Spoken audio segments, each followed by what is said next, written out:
Hello दोस्तों, आज हम अपने गांव के छोटे से क्षेत्र में आए हैं और आज जैसा आप जानते हैं आज़ादी का महोत्सव चल रहा है और इस आज़ादी के महोत्सव पे हम आज के ग्रामीण के स्तर पे जो झंडे वंडे फहराए जाते हैं, आज का थोड़ा थोड़ा दृश्य आपको यहाँ पे प्रस्तुत करवाएंगे, लोगों से परिचय कराएंगे और जानने की कोशिश करेंगे कि आज़ादी क्या है और 15 अगस्त क्यों मनाया जाता है, किस लिए मनाया जाता है। देखते हैं ग्रामीण इलाकों में, ग्रामीण लोगों में इसकी क्या उत्सर्जन है, क्या इसकी भावना है, क्या इसके दृश्य हैं, क्या उनके अंदर भावना है, आज जानने की कोशिश करते हैं। आइए चलते हैं। जनिगण मन अधिनायक जया ही भारती भाग्य विधाता, पंजाब सिंध गुजरात मराठा द्राविड़ उत्कल बंग, विंध्य हिमाचल यमुना गंगा उछल छलादि तिरंगा। तब शुभ नामे जागे, तब शुभ आशीष मांगे, गाए जग जय गाथा मंगलदायक जय हे भारत भाग्य विधाता। जय हे जय हे जय हे जय जय जय जय हे। भारत माता की जय, भारत वीरों की जय, भारत वीरों की जय, वंदे मातरम, वंदे मातरम।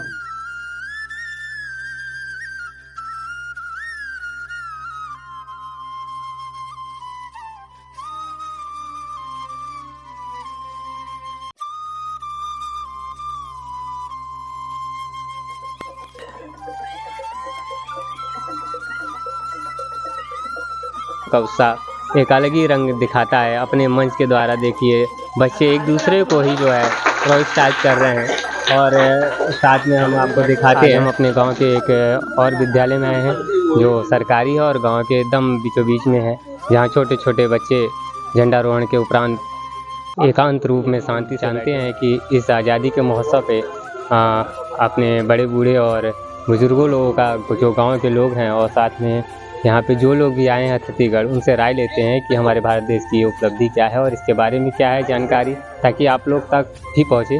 तो आइए यहाँ पे इंचार्ज नहीं पाते हैं, चलो वहाँ पे। अच्छा, तो जैसा कि ये महोत्सव है 15 अगस्त का, बहुत ही हर्षोल्लास वाला महोत्सव है। हमें तो आज़ादी उपहार में मिला है, लेकिन मैं जानना चाहता हूँ कि आप हमारे व्यूवर्स को इस आज़ादी के महोत्सव के बारे में क्या जानकारी दे सकते हैं। बच्चों को, जैसे बच्चों को, हमारे व्यूवर्स को, देखने वाले लोगों को, हमारी युवा पीढ़ी को। जाहिर सी बात है कि आज का ज़माना जो भी हो, लेकिन आज की युग के अनुसार हमें मालूम होना चाहिए कि हमारा झंडा और क्या ही संदेश है, ईमानदारी और कठिन परिश्रम। उसके अलावा और कोई रास्ता नहीं है हमें कामयाब होने का। बस अपना एक ईमानदारी बनाए, कठिन परिश्रम करें, देश के लिए बिल्कुल अच्छी भावनाएं रखें, बस यही बहुत है। अगर हम इतना करते हैं तो देश बहुत आगे बढ़ेगा।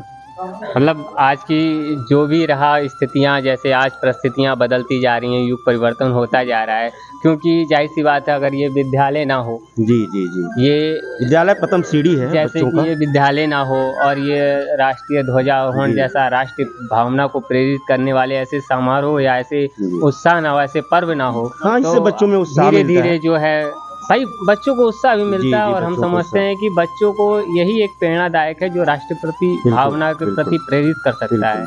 तो आप इसके प्रति ऐसा क्या संदेश होगा जो हमारे व्यूवर्स या आने वाली पीढ़ियों को भी देना चाहेंगे इस राष्ट्रीय पर्व के? बच्चों को अपने देश के अतीत के बारे में बताएंगे, जो हमारे वीर शहीद हुए हैं उनके समर्पण को बताएंगे, देश के प्रति कैसे हम आज़ाद हुए, और उनमें देश प्रेम की भावना जागृत करेंगे। और उनको बस यही बोलेंगे कि ईमानदारी और कठिन परिश्रम, चाहे वो पढ़ाई में हो चाहे अपने आगे वाली ज़िंदगी में हो, वो करते रहें, उच्च सफलता जरूर मिलेगी। क्या हम और भी लोगों से राय जानने की कोशिश करते हैं कि इस राष्ट्रीय प्रेम या राष्ट्रीय ध्वजा आरोहण के उपलक्ष्य में क्या जो है राय मिलता है। अब हम आपसे ये जानना चाहते हैं कि ये राष्ट्रीय पर्व है, हमारा राष्ट्रीय ध्वज फहराया जा रहा है, आज 15 अगस्त है, स्वतंत्रता दिवस है, तो इस स्वतंत्रता दिवस को आप किस तरह से देखते हैं, क्या संदेश देना चाहेंगे हमारे युवा लोगों को, आज की पीढ़ी को? सर्वप्रथम तो ये स्वतंत्रता दिवस देश में एक बहुत बड़े त्यौहार, राष्ट्रीय त्यौहार के रूप में मनाया जाता है। और भारत में स्वतंत्रता का जब लोग गुलाम थे और आज जो स्वतंत्रता प्राप्त हुई है, उस खुशी को जाहिर करते हैं।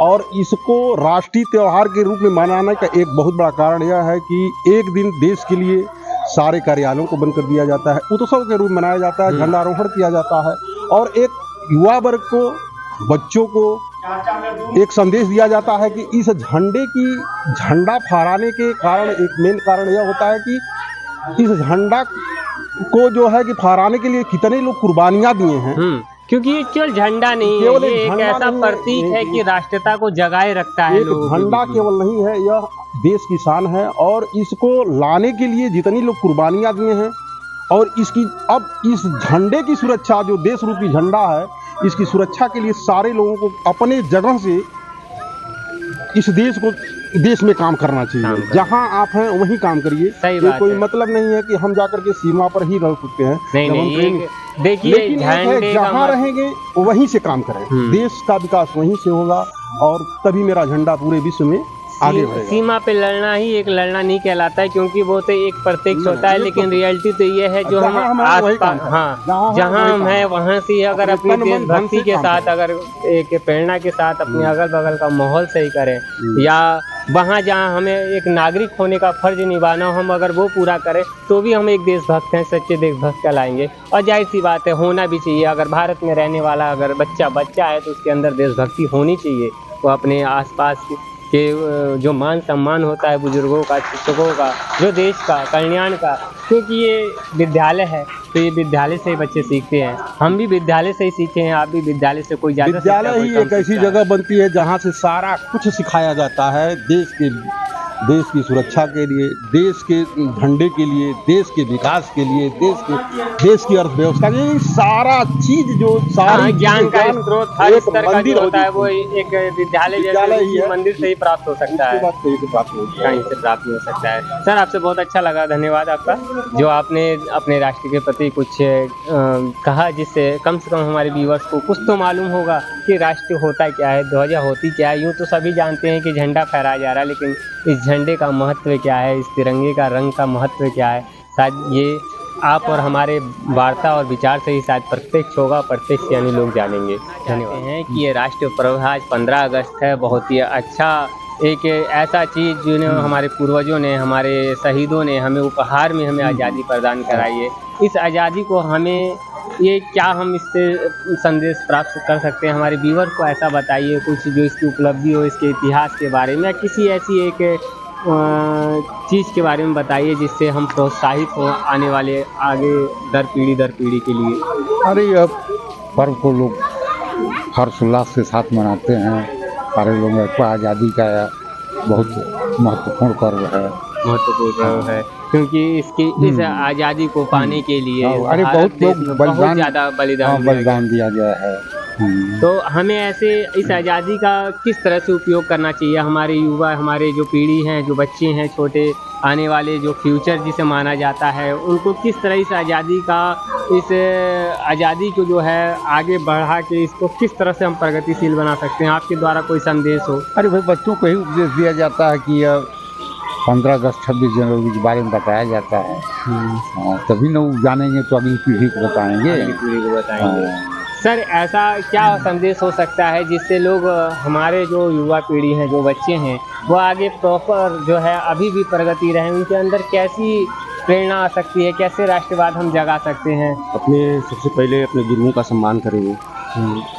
दूसरी चीज़, जो हमारी चली आ रही शिक्षा पद्धति, इसमें जो भी आवश्यक मूलभूत सुधार हो रहे हैं उसको अपनाते हुए कठिन परिश्रम करें। ये बात सही है कि और ईमानदारी शिक्षा और गुरु का सम्मान नहीं किया, यही एक ज्ञान ही एक ऐसी सीढ़ी होती है, एक ऐसी प्लेटफॉर्म होता है जहाँ से हम ये जानते हैं कि हमारे चाचा कौन है, हमारे ताऊ कौन है, हमारे आदरणीय कौन है, हमारे गुरु कौन है, हमारे शहीद कौन है, हमारे राष्ट्र क्या है, हमारा ध्वज क्या है, जिससे हम राष्ट्र को तभी जानेंगे जब हमारे पास ज्ञान होगा। जब तक हम ज्ञानी नहीं होंगे तो क्या शायद ज्ञान के इस प्लेटफॉर्म को कभी समझ नहीं पाएंगे। यही बात है कि विद्यालयों में ये छोटे छोटे बच्चे जब आते हैं तो पहला ज्ञान जो है यहीं के गुरुओं से मिलता है, उसके बाद कोई कलेक्टर तो कोई डीएम बनता है, बाद में कोई अपने देश के लिए भी प्रेरित होता है तो शहीद भी कहलाता है और सीने पे गोली खाने के लिए भी तैयार रहता है। शहीदों की कुर्बानी बेकार ना जाए और उनको याद करते हुए हम इस आज़ादी के महोत्सव को झंडा फहरा के मनाते हैं।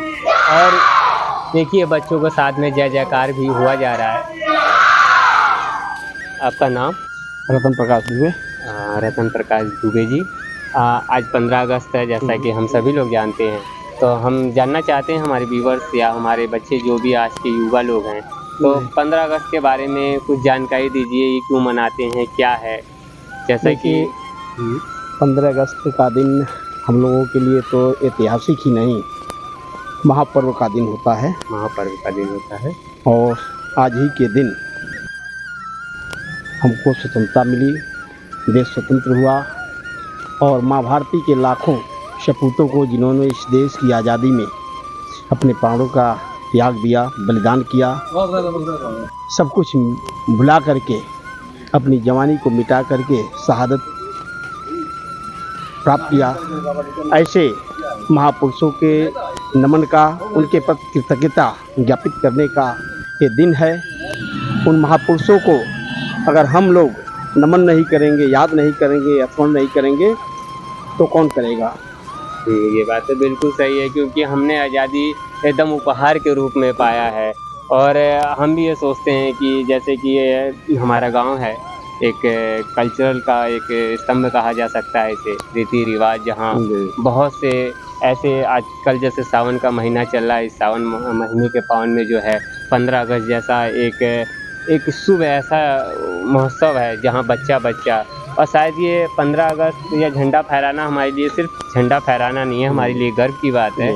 और क्योंकि ये गांव में, घरों में, हर एक दरवाजे, हर एक छत पे जो है हमारे यहाँ लगे रहते हैं ये झंडे, तो ऐसे में ये बच्चों के अंदर ये प्रेरणा का भी पृथक कार्य करता है बिल्कुल प्रगति के लिए। इससे आने वाली पीढ़ियों को या जो बच्चे हैं, मान लीजिए जो हमारे पूर्वज थे हम लोगों को बताते थे, दादा हुए, पिताजी हुए, बड़े भाई हुए या जो भी समाज के ऐसे लोग हैं बताते हैं, तो आने वाली पीढ़ियों को, बच्चों को इससे प्रेरणा मिलती है और कहीं न कहीं उनको राष्ट्रवादी विचारधारा से जुड़ने का, राष्ट्र के प्रति समर्पित होने का, राष्ट्रीय भावना से जुड़ने का और महापुरुषों के जीवन को स्मरण करने का यह एक पुनीत अवसर होता है। और आज के दिन तो हम लोग मतलब पूरा देश झूम के मना रहा है। और हम लोगों को तो जानते हैं कि 15 अगस्त हुआ और 26 जनवरी हुआ, तो हमारे जितने पर्व आते हैं, मेरा अपना व्यक्तिगत विचार है, उन सारे पर्वों से यह आज के दिन हम लोगों के लिए बहुत ही गर्व का दिन, बहुत ही सम्मानजनक दिन है। और इस दिन को 15 अगस्त और 26 जनवरी को यह हमारे लिए ऐतिहासिक पल होता है। बिल्कुल, क्योंकि रियलिटी है कि ऐसे पर्व जो हम लोग रोज़मर्रा मनाते हैं वो एक धार्मिक पर्व हो सकते हैं, लेकिन ये राष्ट्रीय पर्व ये एक नॉर्मल पर्व नहीं होता है। ये गर्व करने वाली बात, अपने सीने पे जो कहते हैं सरहद पे लड़ने वाले सिपाही, मेरे वीर जवान यूं ही कुर्बान हो जाते हैं। जब देश की आन पे आती है कोई बात तो वो लड़ने के लिए हर पल तैयार रहते हैं। शायद यही राष्ट्रीयता, यही भावना जो है, जो झंडे के नीले आसमान के तले जो है सलामी ठोकते हुए जो वीर जवान, वही हमारे बच्चे में, हमारे गाँव में हैं। तो जाहिर सी बात है ये जज्बा, ये गर्व की बात है। ये झंडा जब फहरता है, लहराता है, तो अपने उमंग में अपनी चारों तरफ जो है तिरंगे बिखेर देता है। तो हम यही चाहते हैं कि आपके थ्रू हमारे युवा को, हमारे बच्चों को, इसीलिए इसको एकदम हम लोग राष्ट्रीय पर्व मानते हैं। यह किसी जाति, धर्म, किसी विशेष का पर्व नहीं, यह राष्ट्रीय धर्म होता है और सारे राष्ट्रवादियों के लिए, सारे लोगों के लिए। और आने वाले भविष्य में जो बच्चे हैं महापुरुषों से प्रेरणा लें और किसी न रूप में, मान लीजिए ऐसा नहीं है कि सब लोग आर्मी में हो जाएंगे, मिलिट्री में हो जाएंगे, सब लोग डॉक्टर हो जाएंगे, ये नहीं सिखाता उनको सफाई के माध्यम से, अच्छा नागरिक बनने के माध्यम से तमाम ऐसे कार्य हैं जिनसे जिसको कर करके आज के नौजवान दूसरे के लिए प्रेरणा बन सकते हैं। बिल्कुल बिल्कुल, सफाई रखें, राष्ट्रीय स्वच्छता पर भावना ध्यान सिर्फ दें, ये नहीं कहती अच्छा है कि नागरिक सरहद बने। पे लड़े, हाँ। आप आप अपने देश के अगल अंदर, बगल आप अगल आस-पास बगल रह करके गाँव में तमाम जो भी आप हैं, ऐसे सब मुद्दे हैं, ऐसी लड़ाई है, उनको लड़ करके समाज को एक दिशा दे सकते एक हैं दिशा दे और सकते हैं। महापुरुषों को नमन कर सकते हैं। क्योंकि रियलिटी है कि आज के युवा ही जी। कल का भविष्य है और कल का भविष्य हमारे देश का बिल्कुल। एक गौरव उन्नति का प्रतीक बन सकता है।